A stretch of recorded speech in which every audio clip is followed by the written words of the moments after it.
ህንድና ፓኪስታን አላቆሙም።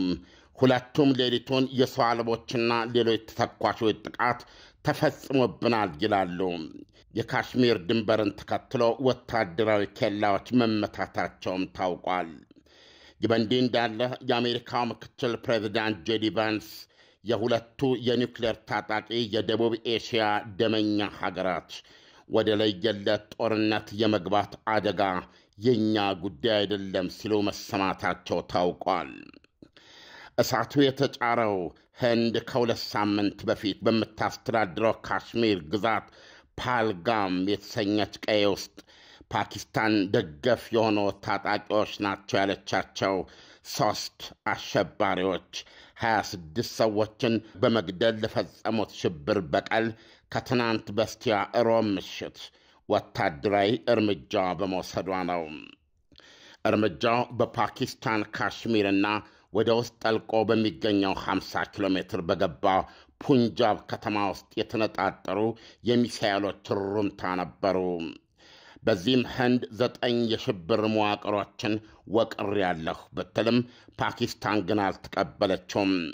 ፓኪስታን እንደምታቀርበው ድብደባው የተፈጸመው 6 የተለያዩ ስፍራዎች ላይ ሲሆን የመቱትም መስጊድን ጨምሮ የሰላማዊ ሰዎች መኖሪያን ነው።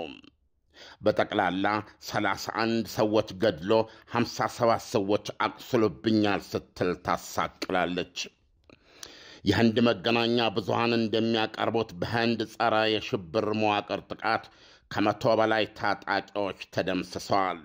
ፓኪስታን በወገኗ ሁለቱ ሀገራት በሚቆጣጠሯቸው የየራሳቸው ካሽሚሮች የግዛት ክልልን በሚለየው ድንበር ላይ ከ40 እስከ 50 የሚደርሱ የህንድ ወታደሮችን ፈጅቻለሁ ስትል አስታውቃለች። የህንድ መከላከያ ሚኒስቴር ግን በፓኪስታን የበቀል የመድፍ ድብደባ በህንድ ካሽሚር ውስጥ ቢያንስ 16 ሰዎች ተገድለውብኛል ሲል ያስታውቃል። ሰላማዊ ሰዎች ናቸው ይላል። የፓኪስታን ጦር ለተከፈቱብን ያልተተነኮሱ ተኩስ ምላሽ አወዛጋቢ የካሽሚር ድንበራችንን መስመር ተከትሎ ከነበሩ የህንድ ወታደራዊ ኬላዎች መካከል 6ቱን አውድሜያለሁ ብሏል። ሌሊቱን የፓኪስታን መከላከያ ሚኒስትር ካዋጂ አሲፍ ለአልጀዚራ እንደገለጹት ሀገራቸው ምንም እንኳ ግጭቱን ለማብረድ ብትፈልግም የሰው አልባ ጥቃትን ጨምሮ የህንድ 78 የጦር አውሮፕላኖች መንጋ የፓኪስታንን የአየር ክልል ጥሶ ገብቶ የፈጸመው ድብደባ የሁለቱን ግጭት መባባስ የማይቀር አድርጎታል ብለዋል።